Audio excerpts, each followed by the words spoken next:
Hi, Joe. This is Youssef. We're live on YouTube now, but we still have a few minutes before 3 o'clock. That's great. Thank you.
Should we make a start, Gavin?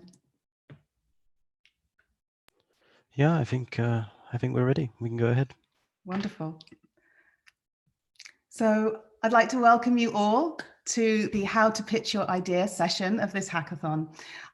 This is an inspirational session that I hope will help you as you work to communicate your ideas within your team so that you can share them tomorrow at the end of the session. My name is Jo Browning and I'm delighted to be here. I specialize in helping people communicate their ideas clearly and with authenticity. I work with scientists, and people within companies, whether they're big or small, helping them to either pitch ideas or create presentations that have impact.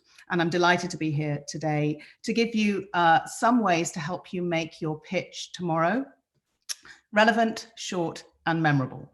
The key things that need to be in a pitch, because ultimately your great ideas deserve great communication. Communication is quite underrated sometimes in the process of idea generation, but it is really important because it's how we tell our story, how we communicate the fantastic work that's been done, and we share it with other people.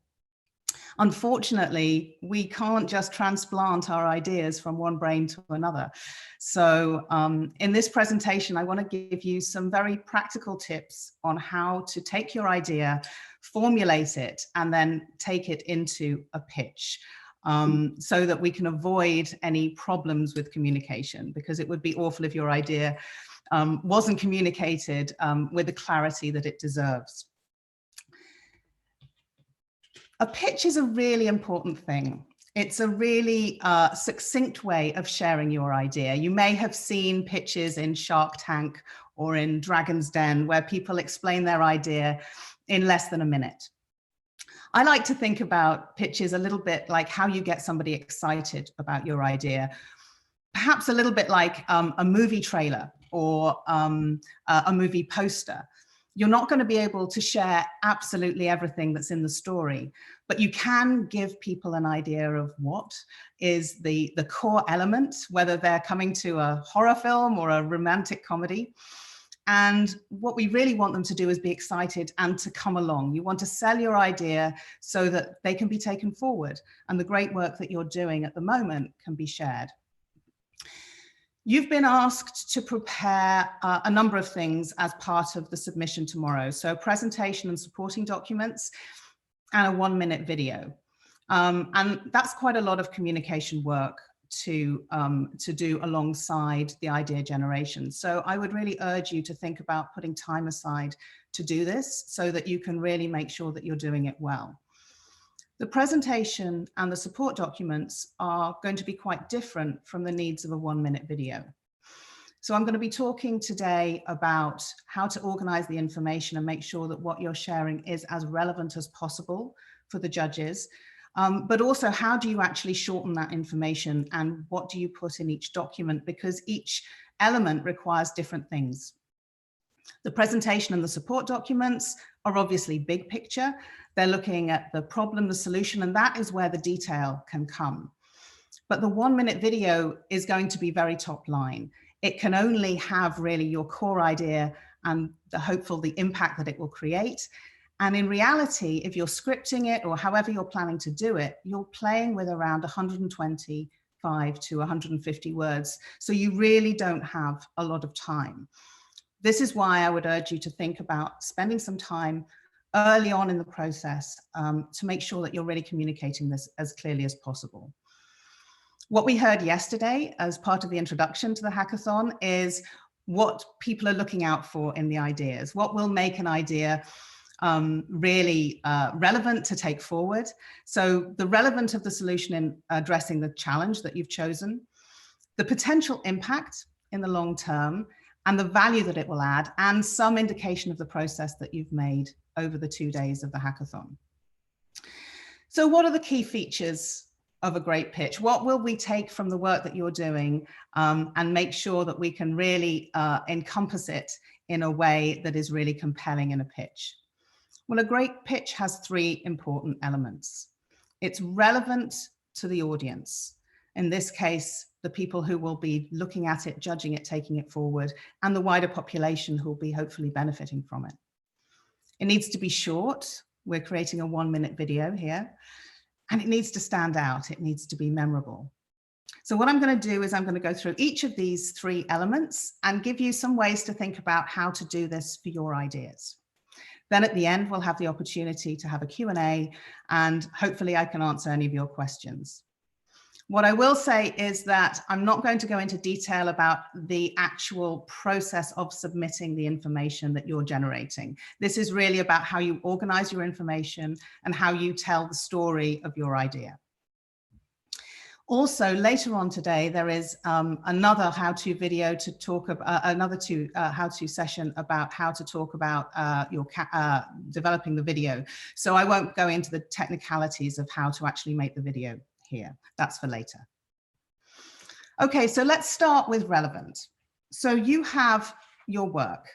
Where do you begin? So you need to begin by articulating your idea in words as a concept and organizing the elements of what you have brainstormed into a proposal. And the first thing to do is just to get it down on paper, just to get it out so that you can then start looking at how to organize it. So what is the core idea? What is in the information that the jury absolutely need to know? Some of the ways of helping you get to this information is to use some clear questions. And I know these have also been shared with you. What is the idea? Why? So that's what problem is it solving? Who will it benefit? But also, who are you? What do you bring to the table? How will it work? And what will this idea need to succeed?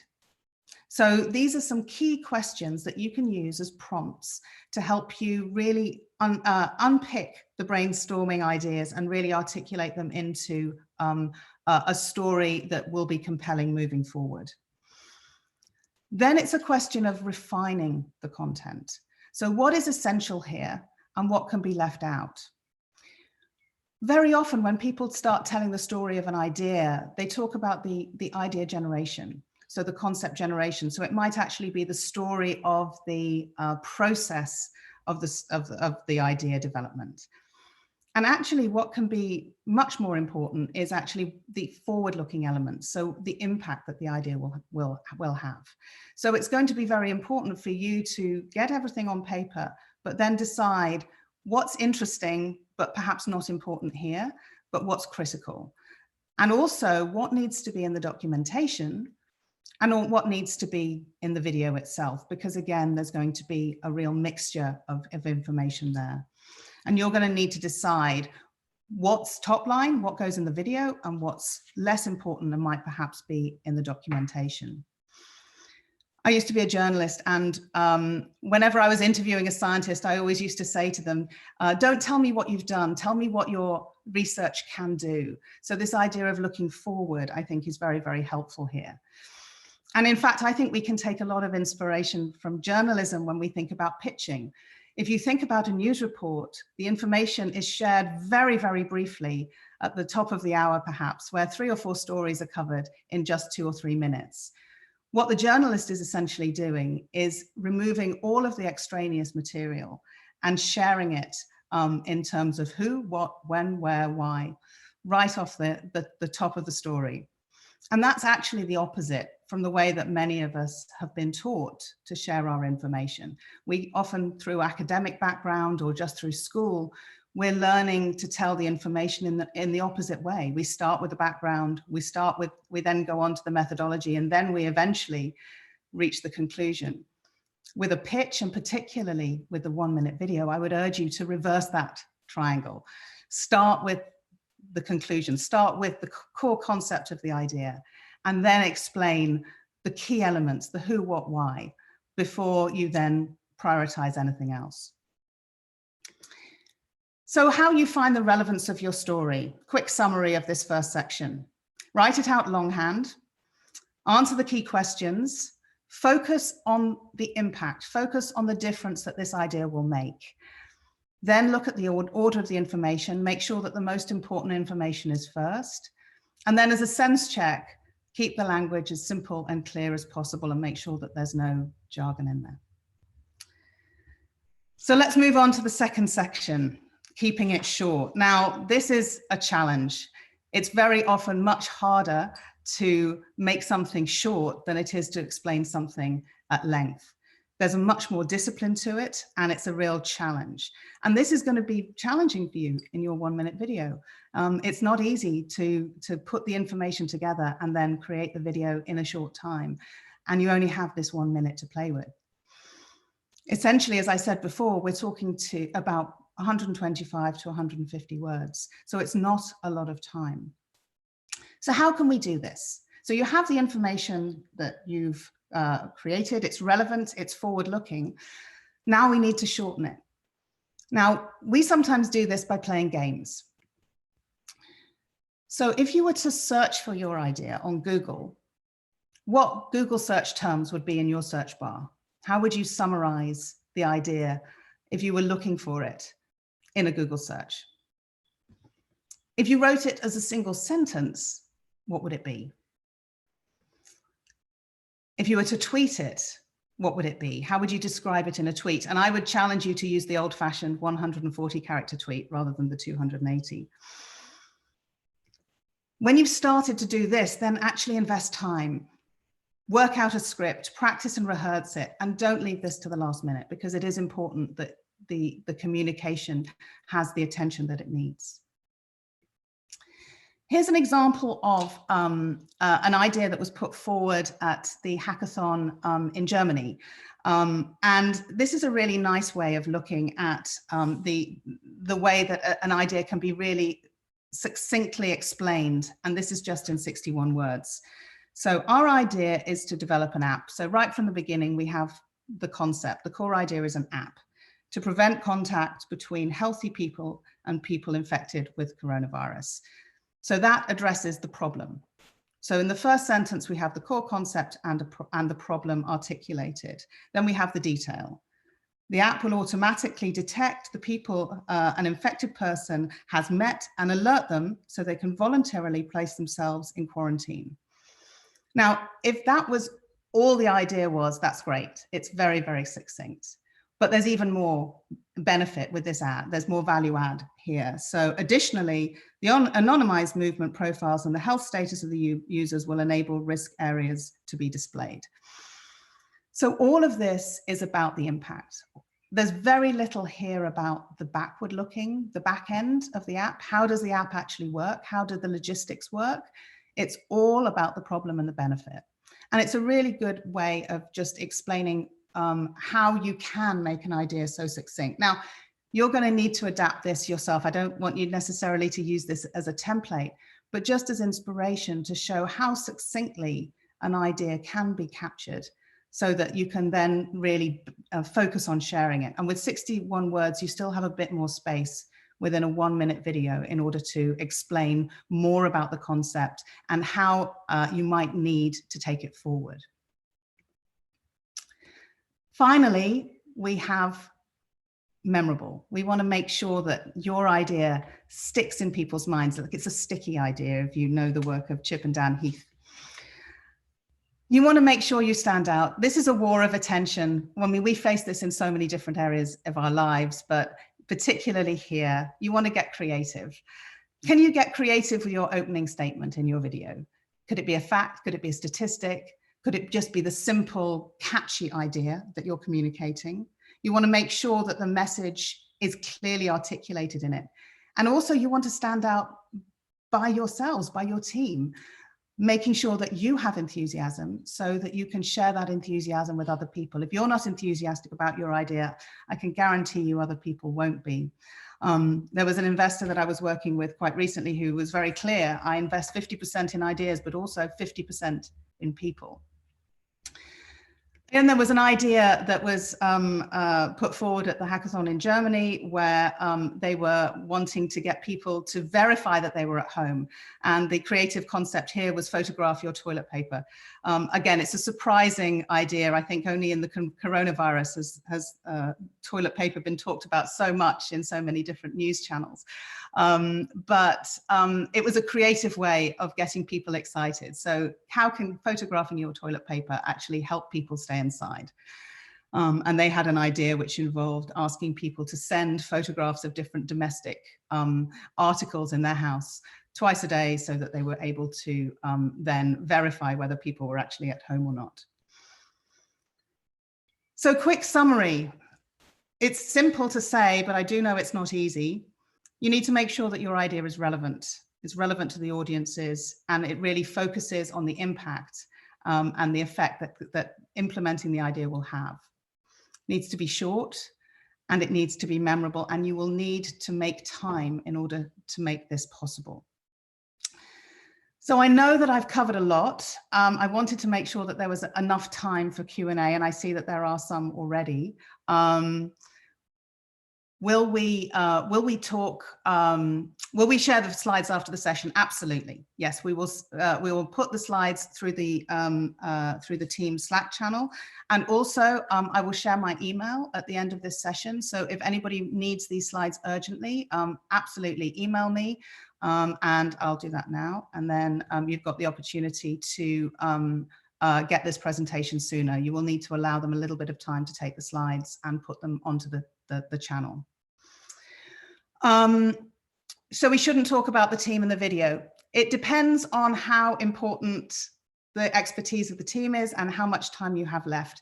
Yes, absolutely, if it's a core element and you have the time, but it's a choice whether you're going to be able to have time for that. And I think it's something that you'll have to decide as a team. Obviously, there are going to be some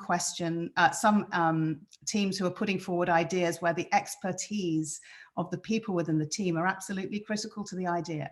So absolutely, in those situations, yes.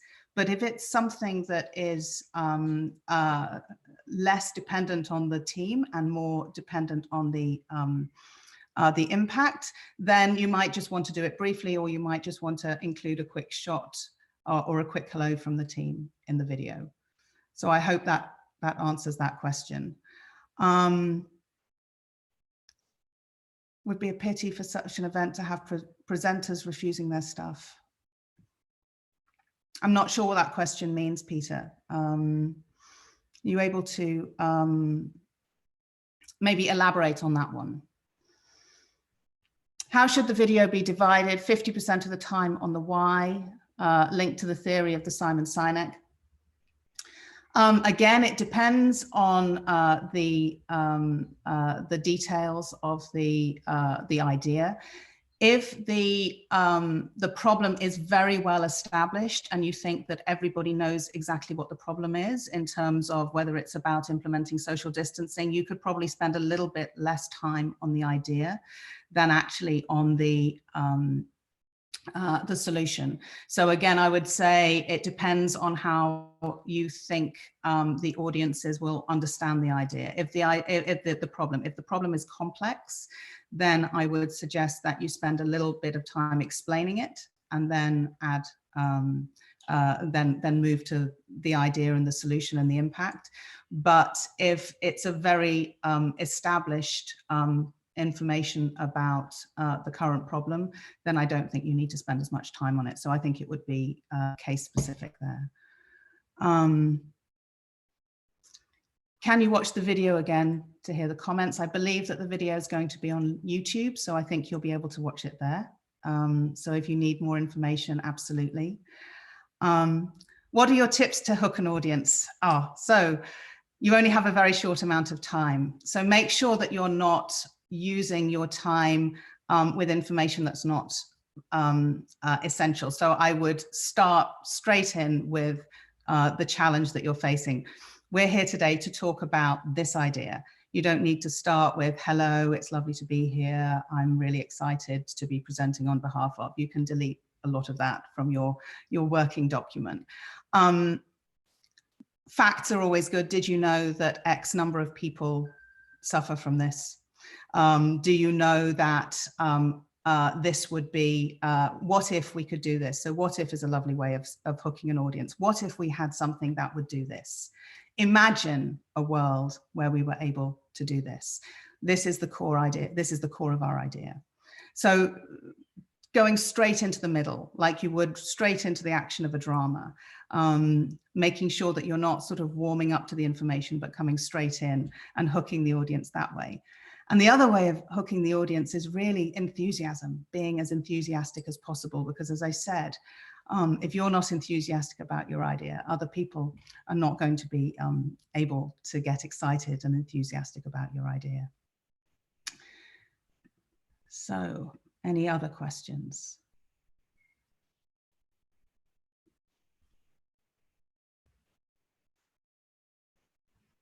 Let me just have a quick check on the chat. Oops. Okay, so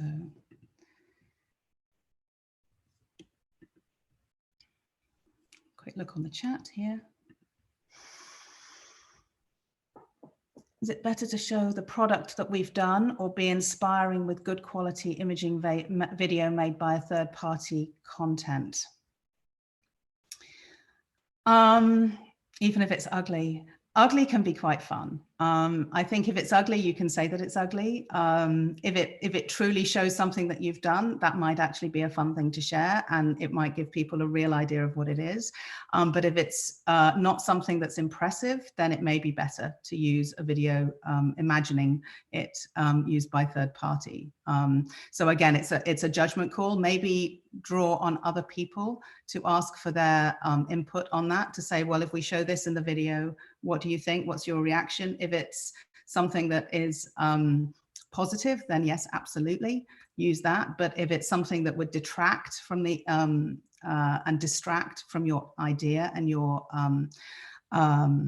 the implementation of the concept, then I suggest that probably it would be better to use something that's a prototype or something that's imagined. Should we use images as part of the video or simply make it speech to screen? You can ask that question in the video session. Again, it depends on how much time you have able to do it. I would imagine you can use both. You can either sell it just as a single person, but if you've got some video or images that would enhance it and tell the story in a really compelling way, sometimes a visual is very much more compelling than words. If you think about the graphs that we've seen of the spread of the virus, then these are very efficient ways of communicating. So it certainly would be something that could be very valuable to add to video if you've got the ability to do that in your editing. Hesitation is okay, or must we flow without interruption? It's fine if you hesitate. Nobody's looking for perfect. They're looking for the information and the ideas. So please don't worry about that. Just speak as naturally as you can in order to communicate your message. As I said, enthusiasm is so much more important. Obviously, I know that you will want to come across well. It's really a source of pride. People want to communicate well on camera. But don't beat yourself up if there's an and an here and there. That shows that you're human, and that's absolutely fine. I joined a bit late. What would the length of the video be? So if you go back and watch this on YouTube, it's a 1-minute video. And as I said earlier, it's about 125 to 150 words is what you're looking at to create that. I won't answer the video format. If you could check any technical questions through the help desk, I think that's going to be the easiest way, because I don't want to make a mistake in how the information is communicated. Let me just check any other questions here. Check again in the Q&A.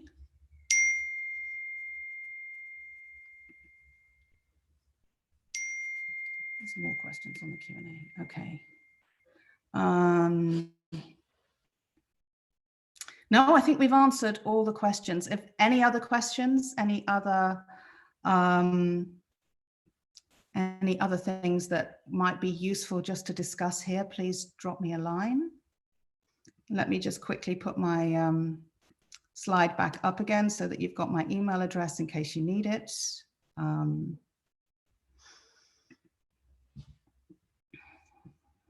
And then we can, just in case you need, there we go. So which language?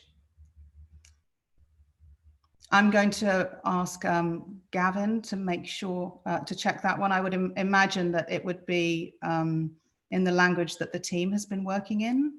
But I would just defer to maybe just check that with the help desk to make sure that there's that is exactly right. Yeah, please ask the help channel for any such questions. So there's 3 more questions. Any advice about how to look the camera on the video pitch? if you're presenting on camera, you need to look at the camera, which is very hard to do sometimes if we're working with a laptop camera, because the temptation is to look at the screen. But ideally, you would look through the middle of the camera to talk to the judges, essentially. So that's what you're doing. You're giving a presentation to the judges. So you're talking to them. And sometimes it's helpful to imagine that there's somebody there behind the camera listening to you, rather than you're just looking at a piece of equipment, because you want to be as human as you possibly can. Also, if it's you or if it's several members of your team, that's a choice. But again, it's something where you do want to make sure that you're communicating your enthusiasm about your idea. How long should the written presentation be versus the video? My understanding is that the detail can go into the written presentations. I don't know if there's a guideline for that. Again, I would refer you to the help desk there, just to make sure that the information is exactly accurate. But you've got the opportunity to create a presentation and also submit any supporting documents. So just check with them about the formats and the length and see if there's any restrictions. But I do know that the video is only 1 minute. Okay.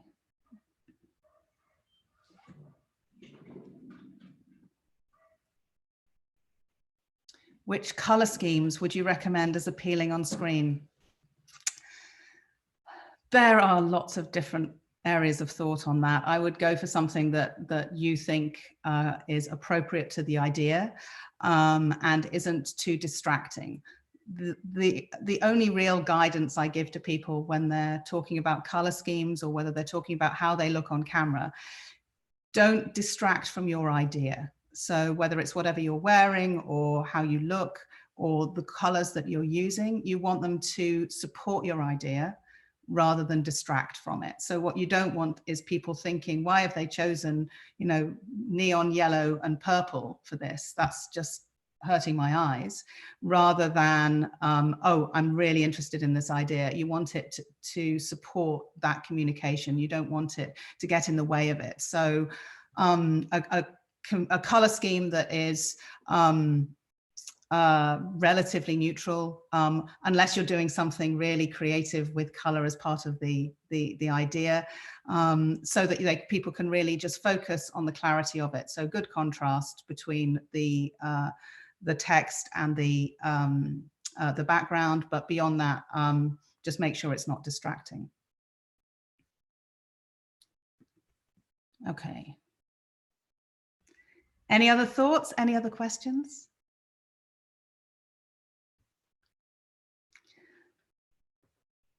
Wonderful. Well, listen, thank you so much for spending your time on this session. Email me if you would like the presentation sooner than it's available on the email chat, on the Slack channel. And I wish you so much luck, and I can't wait to see the ideas that come out from the hackathon. Very best of luck, and thank you.